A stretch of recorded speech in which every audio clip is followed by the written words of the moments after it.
Hello, j'espère que tu vas bien. Aujourd'hui, on se retrouve pour un nouvel épisode de podcast.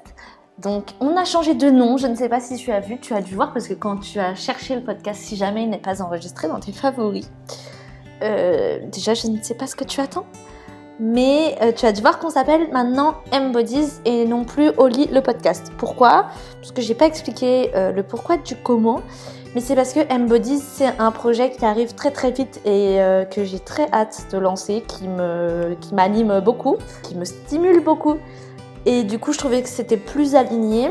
Et aussi pour la signification, puisque M-Body en anglais, ça veut dire incarné et Bodies, ça veut dire corps.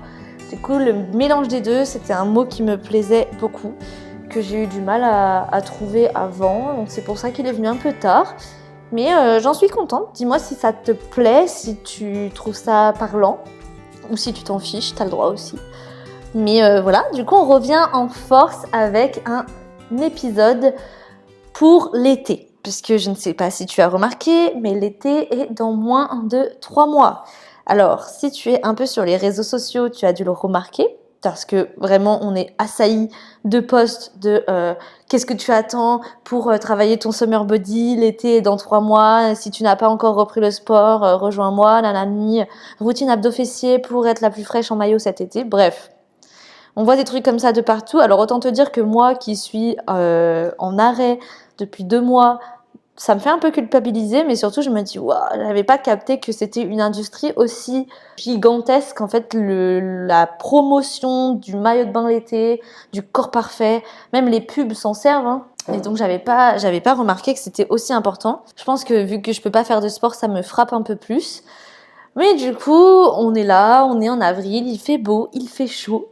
Les oiseaux chantent et c'est le moment où il va falloir mettre des tenues un peu plus dénudées jusqu'à se mettre en bikini sur la plage cet été. Alors si tu as la chance de partir, puisque peut-être que tu n'as pas la chance de partir cet été, bon après tu peux toujours aller à la piscine ou alors te mettre en maillot de bain dans ton appart, ça c'est toi qui vois. Mais en tout cas c'est une pression constante et ça va être une pression jusqu'à l'été. Et là tu penses à tes complexes, à ton ventre, à tes fesses, à ta cellulite, toutes les petites choses qui te dérangent au quotidien et tu te dis « Oh, ça va être aux yeux de tous » cet été sur la plage, comment je vais faire pour m'assumer, comment je vais faire pour oser me mettre en maillot, il faut que je prenne un maillot de bain, une pièce, ou alors il faut que je trouve un paréo. Bref, je pense que tu vois l'angoisse dont je parle. Peut-être que tu as cliqué sur cet épisode en te disant « Oh, c'est bon, c'est ma solution miracle pour cet été, je vais faire ce qu'elle dit et comme ça, je serai en forme pour mon maillot de bain, j'aurai le corps des meufs sur les réseaux avec des mini bikinis qui te rentrent dans les fesses et qui couvrent pas grand-chose. » Mais je suis désolée, je vais te décevoir parce que je suis en incapacité de t'aider là-dessus. Alors, effectivement, je sais comment tu peux perdre du gras ou prendre du muscle en 3 mois parce que c'est tout à fait possible. Et il y a plein de coachs qui te le vendront comme quelque chose d'atteignable parce que ça l'est. Sauf que ce n'est pas ma mentalité du tout et ce n'est pas du tout ce que je souhaite faire passer moi en tant que coach. Alors, si c'est ce que tu recherches, tu es libre d'arrêter d'écouter cet épisode et de te tourner vers un autre coach sportif. Pour ma part, moi, ce que je vais t'aider à faire pendant ces 3 mois, c'est à aimer ton corps, à comprendre que le physique, c'est 1/3 seulement de ta transformation pour que tu passes véritablement les meilleures vacances de ta vie cet été et tous les étés à venir. Alors, si je te raconte un poquito ma vie, parce que après tout, c'est mon podcast, donc je fais ce que je veux en fait. La meuf est insupportable. Je suis intenable, hein. Vraiment, j'ai passé une journée laisse tomber. Et je me suis dit que ça me ferait du bien d'enregistrer l'épisode de podcast quand même. On change de micro pour la 3e fois dans ce podcast. Mais je sais pas, écoute, on fera un comparatif micro, tu me diras lequel était le mieux, I don't know. J'avoue que j'ai l'impression d'être un peu nomade en ce moment et de bouger à droite à gauche entre le kiné qui est chez mes parents et ma maison et mon copain. Enfin bref, c'est le bazar. Voilà, revenons à nos moutons.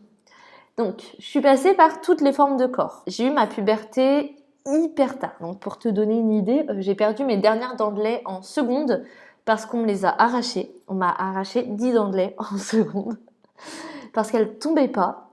Et j'ai passé des échographies en en première et terminale parce que mes règles n'arrivaient pas. Et on se demandait si tout fonctionnait correctement ou si j'étais juste méga en retard. Enfin bref, il s'avère que j'ai eu mes règles en terminale, donc à mes 18 ans, tout pile. Sachant que je suis de fin d'année, donc j'ai eu mes règles même après avoir fini la terminale. Bon, maintenant, je suis bien...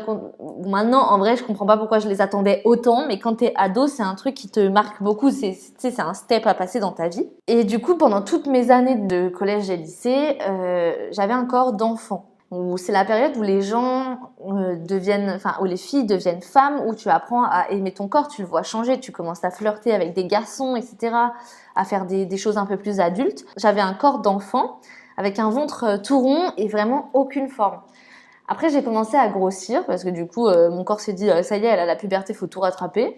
J'ai commencé à avoir de la culotte de cheval. En fait, j'ai rien changé à mon alimentation. Déjà, culotte de cheval, c'est hyper moche comme mot. Pourquoi on dit ça? Bref, j'ai rien changé à mon alimentation, mais du coup, j'ai commencé à prendre des hanches, avoir des formes plus femmes, auxquelles je n'étais pas du tout habituée. Et au moment où j'ai eu ma puberté, en fait, j'étais en études supérieures, donc je débutais mes études supérieures, donc j'étais un peu en roue libre.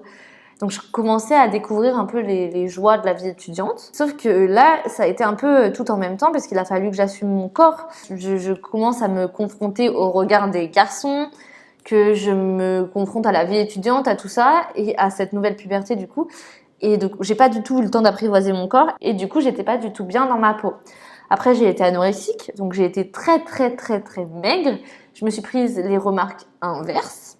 Donc, en gros, t'es malade, t'es un sac d'os, enfin bref, ce genre de truc. Parce que les gens ne se gênent pas du tout. Alors, il faut savoir que à l'époque, les remarques envers les personnes en surpoids étaient déjà quelque chose d'anormal, mais les remarques envers les personnes trop maigres étaient considérées comme normales. Donc en fait, moi, je m'en prenais plein la tête. Donc pareil, j'étais de nouveau pas bien dans ma peau, ce qui était un peu un comble parce qu'en fait, j'avais maigri pour être mieux dans mon corps, pour me sentir bien, pour avoir confiance en moi.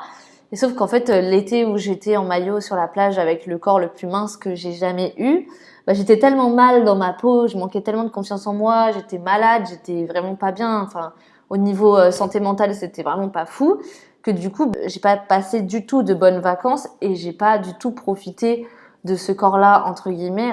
Attention, ce corps était très malsain. Je ne dis pas qu'il faut tomber malade pour devenir mince, pas du tout.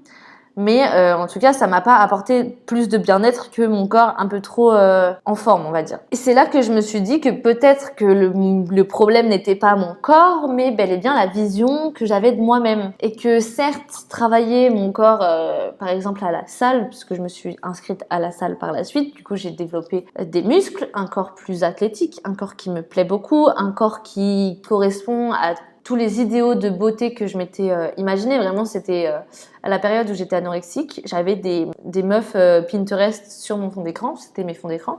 Parce que je voulais ce corps-là. Et à un moment, je l'ai atteint grâce à la muscu et grâce à un mode de vie qui a complètement changé. Sauf qu'en fait, c'est pas vraiment ce corps-là qui m'a permis d'avoir confiance en moi, mais c'est tout le travail que j'avais fait en amont. Et d'ailleurs, je me souviens, il y avait des amis à moi qui me demandaient mais Marie, toi, tu continues d'aller à la salle, pourquoi? Parce que là, t'as clairement le corps parfait, le corps que je veux. Enfin, je comprends pas ce que tu cherches encore à améliorer. Moi, déjà, j'ai pris conscience que moi aussi, j'avais atteint mon idéal physique et que je m'en étais même pas rendu compte, que c'était quelque chose que j'avais même pas savouré parce que ça m'intéressait pas et parce qu'en vrai, quand t'es un peu dans une spirale où tu veux toujours plus, du coup, c'est compliqué d'apprécier ce que tu as déjà et d'apprécier ce que tu as obtenu. Mais en plus, ce que j'ai répondu d'ailleurs, c'est que j'allais plus à la salle pour un physique, mais parce que ça me faisait du bien mentalement et que oui, j'avais le corps qui me convenait le plus, dans lequel je me sentais le mieux et je m'étais jamais sentie aussi bien dans ma peau qu'aujourd'hui, mais que c'était surtout par rapport à tout le travail en amont que j'avais fait sur ma vision de moi-même et sur ma confiance en moi, que je me sentais comme ça aujourd'hui et que j'osais me mettre en maillot de bain quelles que soient les conséquences, même si j'avais mangé une crêpe juste avant, que j'avais le ventre gonflé, que la lumière n'était pas flatteuse et que du coup envoyait ma cellulite. Mais en fait, c'est pas le corps parfait qui m'a fait être bien dans ma peau. C'est ça que j'essaye de te dire, c'est l'inverse qui s'est passé. Et mon but, c'est de t'accompagner pour changer ton corps sur du long terme et qu'il soit ton allié pour les années qui arrivent. Parce que tu vois, si tu te retrouves dans une situation comme la mienne aujourd'hui et que tu ne peux plus faire de sport, puisque ça fait 2 mois que j'ai pas fait un seul effort physique, et que je recommence tout doucement à faire du pilates, mais autant te dire que c'est du pilates allongé où je bouge pas beaucoup, hein, et ben tu vas faire quoi? Tu vas recommencer à être mal dans ta peau, tu vas te cacher sous des couches de vêtements, ne pas oser te mettre en maillot de bain, ne pas oser sortir avec tes amis, pas oser te regarder dans le miroir. Tout ça parce que tout ton mode de vie s'arrête pendant quelques mois et que c'est temporaire et que c'est indispensable pour ta santé. Tu fais comment? Parce que moi, mon point de vue, c'est ça, c'est de me dire que en fait, mon corps, ça reste mon meilleur allié, que c'est temporaire, du coup je vais reprendre, mais d'ailleurs ça fera le sujet d'un autre épisode de podcast puisque je ne vais pas reprendre de façon traditionnelle. J'ai décidé de changer ma façon de faire du sport, mais ça sera dans un autre épisode. C'est pas le sujet du jour, mais tout ça pour dire que je continue d'aimer mon corps, je continue de m'habiller comme je veux, j'ai hâte de faire du shopping, j'ai hâte d'aller à la plage cet été, de me mettre en maillot, et en fait je m'en contrefous du regard des autres. Parce que moi, je sais que je serai bien et je sais que je vais profiter, que je vais pouvoir bronzer, que je vais pouvoir m'amuser, que je vais continuer à vivre ma vie normalement. Parce que c'est comme ça, en fait. Si je suis bien dans ma tête et que ma santé mentale suit, je ne vois pas pourquoi je me priverais. Et je sais aussi que c'est quelque chose qui se fait sur des années. Et que peut-être que cette année, j'aurai un corps qui me conviendra bof. Que peut-être que quand je regarderai les photos, je me dirai ouais, t'étais pas au mieux de ta forme, mais t'as eu passé un super été.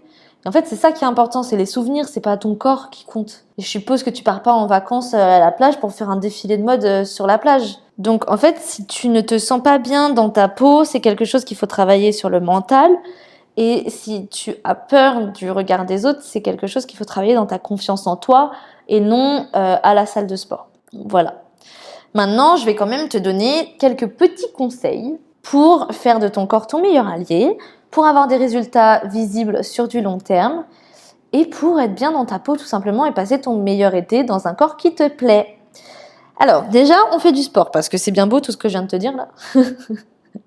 Mais évidemment que le sport, c'est pas juste pour du physique, mais ça aide. Ça aide à te sentir bien dans ta peau puisque tu vois ton corps changer. Donc, même si on ne vise pas un idéal, c'est toujours satisfaisant de voir que l'on peut modeler son corps comme on le souhaite et qu'on a le pouvoir de modifier certains aspects physiques.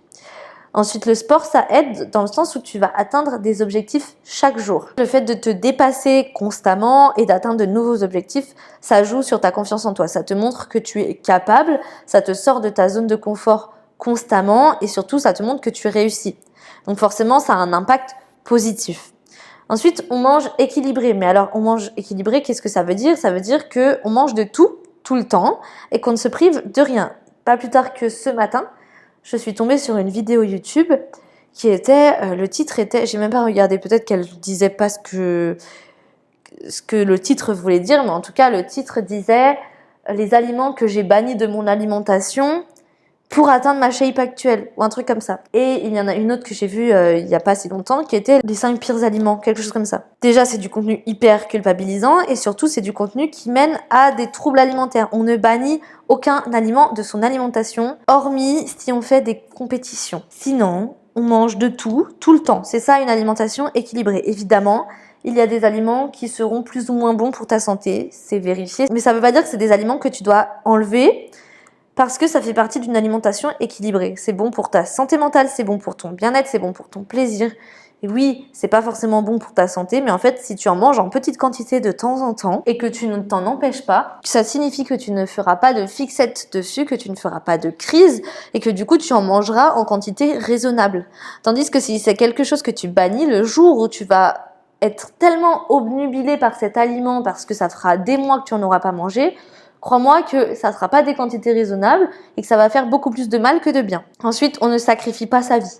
C'est quelque chose que j'ai fait pendant un petit temps. De ne pas vouloir sortir, de ne pas aller au resto, d'emmener mon tube quand je mangeais chez des gens, de ne pas boire d'alcool par exemple, de ne pas rentrer trop tard parce que ça a modifié mon rythme de sommeil. Tout ça, je l'ai fait parce que je pensais que j'aurais des résultats que si je faisais les choses de façon extrême et que j'étais optimale dans absolument tout. Ce que j'ai eu des résultats quand j'ai commencé à prendre les choses moins au sérieux. Ça veut pas dire que j'ai fait les choses n'importe comment, mais ça veut dire que j'ai vu des gens, j'ai eu une vie sociale, j'ai mangé un peu de tout, je suis sortie, j'ai profité et en fait, J'allais tellement mieux dans ma tête que ça se ressentait sur mon énergie, sur mes séances et sur ma motivation. Donc on ne sacrifie pas sa vie, la musculation n'est pas toute notre vie. Encore une fois, sauf si tu fais des compétitions, mais ça c'est un autre sujet. Si tu es ici, c'est que je suppose que tu ne fais pas de compétition. Et on intègre le sport dans une routine quotidienne qui est là pour nous faire du bien, pour nous aider à évoluer, mais pas pour nous matrixer et nous torturer. On suit ses progrès. C'est important pour ne pas oublier que tu progresses. Dit comme ça fait sens. En réalité, il est important de prendre des photos, de prendre tes mensurations si c'est quelque chose qui t'intéresse, peut-être des vidéos, pour voir d'où t'es parti et te rendre compte du chemin parcouru, parce qu'on a souvent tendance à oublier tout ce qu'on a accompli. Donc on suit ses progrès, c'est hyper important pour te rappeler que t'as déjà fait beaucoup et que t'es une meuf qui déchire. Ensuite, on trouve une motivation intrinsèque. Alors intrinsèque, qu'est-ce que ça veut dire? Ça veut dire une motivation profonde, une raison, un vrai pourquoi, parce que vouloir être fraîche en maillot sur la plage, ce n'est pas une motivation intrinsèque. Ça, c'est une motivation futile et souvent qui découle du regard des autres, puisque tu as peur de ce que les autres vont dire de toi, vont penser de toi, et que le regard des autres t'impacte et impacte ta valeur. Une motivation intrinsèque, c'est une motivation profonde. C'est pourquoi tu veux être fraîche en maillot sur la plage, parce que tu veux savourer les progrès que tu as fait à la salle, parce que tu veux célébrer la confiance en toi que tu as acquise, parce que la fille que tu étais il y a 5 ans n'aurait jamais osé se mettre en maillot sur la plage. Ce qui rejoint mon conseil suivant qui est on ne vit pas pour les autres. Il faut que tu saches que souvent les autres transfèrent leur propre peur sur toi et leur propre jugement. Donc par exemple, si quelqu'un te dit « Ah, t'as pris un peu de poids », c'est pas parce que ça l'intéresse que tu aies pris du poids, parce qu'en vrai, on s'en fout. Sauf si c'est quelqu'un qui te le dit de façon très bienveillante et que ta santé est en jeu. Sinon, il n'y a aucune raison qu'on te souligne que tu as pris du poids. Les personnes qui te disent ça, c'est parce que c'est leur propre peur. Par exemple, quelqu'un qui va te dire « Tu as beaucoup maigri, fais attention ». Soit c'est parce que elle ne se sent pas bien dans sa peau et qu'elle n'arrive pas à maigrir. Du coup, c'est de la jalousie sous-jacente, pas forcément consciente, soit parce qu'elle trouve que justement tu évolues et pas elle. Enfin, c'est tout plein, ça peut être plein de raisons, mais en tout cas, ça se trouve dans les croyances de l'autre, pas dans les tiennes. Et ce n'est pas ton problème. Ce que la personne d'en face pense, ce n'est pas ton problème. Tu ne vis pas pour les autres, tu vis pour toi. Avec qui tu vas passer toute ta vie? Avec toi-même. Tu es obligé. Donc en fait, tu ne fais pas les choses pour les autres. Si la personne te trouve trop maigre, trop grosse, trop musclée, on s'en fiche. C'est ses croyances à elle et c'est ce qui la bloque dans sa vie à elle, pas dans la tienne. C'est peut-être des peurs bienveillantes entre guillemets, mais ça dépasse tes limites à toi. Donc en fait, soit tu discutes avec la personne, soit tu décides de passer au-dessus, mais dans tous les cas, ça ne doit pas impacter toi, ta progression et ton ressenti sur ton corps. Et enfin, dernier conseil, on n'écoute pas n'importe qui, n'importe quoi, on ne suit pas à l'aveugle tout ce qu'on voit sur les réseaux sociaux et on se fait accompagner. J'ai été accompagnée quasiment toute ma pratique parce qu'on ne peut pas tout savoir, qu'il y a des choses à faire en fonction de sa morphologie, en fonction de ses objectifs, de sa personnalité, en fonction de son rythme de vie et que c'est pas parce que tu vois quelque chose qui fonctionne sur une personne ou alors que tu vois quelqu'un qui est suivi par beaucoup de personnes qui te dit fais ça, ça a changé ma vie que de un c'est forcément vrai et que de deux ça marchera pour toi parce que ça a marché pour elle. Donc il faut se méfier et il faut se faire accompagner. Alors oui, c'est un coût, mais en fait considère que c'est un investissement sur toi-même.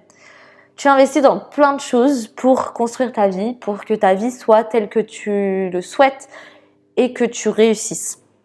Mais en fait, ton corps, ta santé et ta confiance en toi, c'est primordial pour avancer dans ta vie. Parce que si tu n'es pas bien dans ta tête, dans ton corps, que tu ne t'aimes pas, que tu n'es pas bienveillante avec toi-même et surtout que tu ne travailles pas pour être en bonne santé, pour atteindre tes objectifs, tu ne peux pas, à mes yeux, évoluer correctement. Donc si c'est quelque chose qui t'intéresse, que tu souhaites intégrer le sport dans une routine bien-être, que tu souhaites prendre soin de toi, devenir la meilleure version de toi-même dans tous les sens du terme, prendre confiance en toi, développer un physique qui te plaît et surtout apprendre à aimer ton reflet dans le miroir chaque jour. Je te propose de rejoindre les accompagnements Oli qui ouvrent le 21 avril. J'ouvre 10 places de coaching le 21 avril. Pour permettre un accompagnement 100% personnel, donc qualitatif. Je ne veux pas faire des accompagnements de masse puisque chaque personne va être suivie en one-one. Donc avec moi personnellement, c'est pas quelque chose, c'est pas un programme que je donne et après chacun se débrouille. Ça se passe vraiment de façon personnalisée et adaptée à toi. C'est pour ça que je prends pas plus de personnes que ça pour l'instant. Mais si c'est quelque chose qui t'intéresse, je te laisse le formulaire de candidature en description pour que je sache un peu ce que toi tu attends, que je vois si Oli est quelque chose qui te correspond à 100%. C'est sans engagement et c'est complètement gratuit. C'est pas parce que tu remplis le formulaire de candidature que après tu achètes l'accompagnement, pas du tout.